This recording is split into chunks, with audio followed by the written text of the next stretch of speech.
I can never be depressed if I never slow down. Speed is extremely important. Speed defies gravity. How does a plane fly through the air and defy gravity? Speed. It's moving too fast to fall.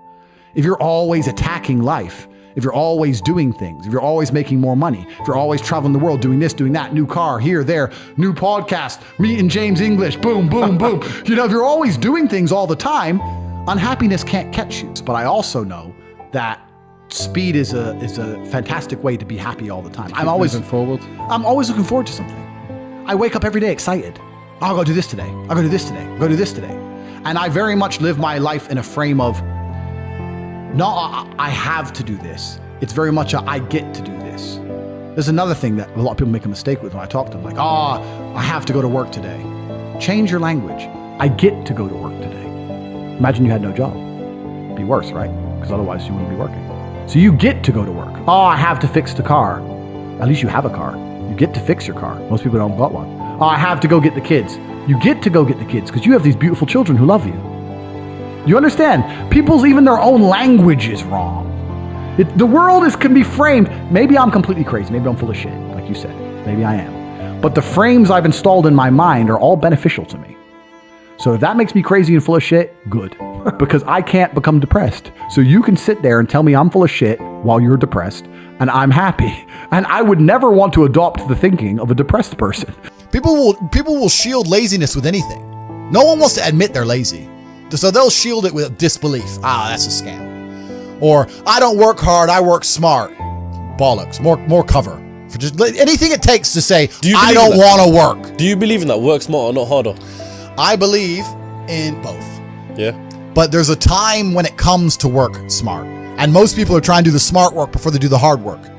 It's kind of like talent, right? You don't notice if you're talented at something until all the hard work's done. Yep. I could be the most talented tennis player in the world, but I don't play tennis. So if I go down the tennis court, Joe Schmo is going to smoke me. I don't get to see my talent until I've worked so hard that I'm in the top 1%, and now I'm beating them because I have some God-given gift. Yeah. You understand? Yeah. You have to do the hard work first. If there's no hard work, there's no smart work. So someone's going to sit there and go, I work smart, I don't work hard, so I only have to work an hour a day. If working smart gets you a lot done in an hour a day, then you should work smart for 12 hours a day and get 12 times the work done. I am absolutely and utterly a believer in hard work. I'm a proponent of hard work. I have all this money and all I do is work. My entire life is work. This podcast is work. I'm getting in the car, I'm going to another meeting, work. I want to go to the gym so I'm in good shape, work. It's all work. My entire life is work. And people don't want to look at life that way. They want to talk about work-life balance and being lazy and all this crap. I don't believe in any of that. I believe in if you want to win, you have to outcompete the man who's prepared to do nothing but work. It's player versus player. If you're going to sit there and go, I don't want to work more than an hour a day, well, the guy who does want to work more than an hour a day is going to beat you. And no matter how smart you are, there's always a smart dude who's doing the same smart work you are for more hours than you're doing it. That's just the nature of the game.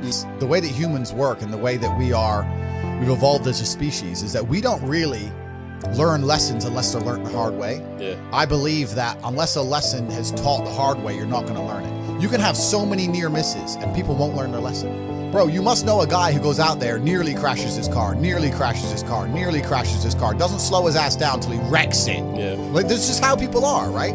So you need that pain for the lesson to sting enough to really genuinely go inside of your mind. And it's the same with everything. It's the same with driving a car or business. Truthfully, if you want to learn a lesson about business, you're going to have to suffer at some point, right? So we always say that most people are not successful with their first companies, X, Y, Z, blah, blah, blah. I get that.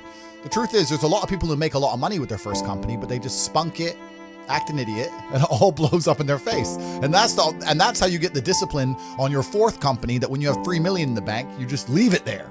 You know, and don't be done with it. So you need to go through some pain. You need to experience some negative things. You need to have to a degree some trauma to really even learn any lessons. So yeah, business studies, you're right. The book, that's not going to teach you anything about business. You need to get out there on the streets. You need to make mistakes. You need to suffer. You need to have the tax man knocking at your door. You got to deal with all that stuff so that you make sure it doesn't happen again. I really think that humans are stupid enough to only learn the hard way. And life really doesn't have to be that complicated. When you see somebody that has something you want, you just got to try and work out how they got it. Yeah. And that's the missing part. Most people see people with things they want and they don't do the second half. They don't try and work out how they got that thing. Oh, my man has a Ferrari. Okay. I wish I had a Ferrari. Okay. They don't sit there and go for an hour, how did he get a Ferrari? It doesn't cross that part is the part they don't want to do, right? They just go, oh, he has a Ferrari, wish I had a Ferrari, and they go back to TV. Yeah. And that's why they lose. It's player versus player out here, man. It's on the street. It's not easy. For every dollar you make, for every pound you take, you took it from someone else. You don't make money, you take money. People don't understand the way that money works. You're not the Federal Reserve. You can't create money from thin air. Every single pound in your bank is money you took from someone else. And when I say take, I don't mean it in a negative way. You might have convinced them to give it to you. You might have a coffee shop. I'll give you a nice coffee. You'll give me some money. Cool. But you still took his money, right? So if you're out here trying to take stuff from other people, don't you want to have a team? You want to do it by yourself? You want to be Rambo? Because if you get two of you doing it. You get two of you. That's right. So the whole idea of this lone soldier, this Rambo, I'll do it all by myself, that's all dead, bro. You need to have a team. It's player versus player. And for the same reason, if you were out here on the street and you want to defend yourself, you want your boys around you. It's the same thing with trying to get rich. And you're laughing with your boys. Yeah. The brokey days are great. And I'm not complaining about being rich. Obviously, I worked hard for this, and it's a fantastic life I live now. But I think without those brokey days, without those original days to compare it to, without that juxtaposition, then I don't think being rich would be fun at all. I think it's only fun because you can compare it to the days when you weren't rich.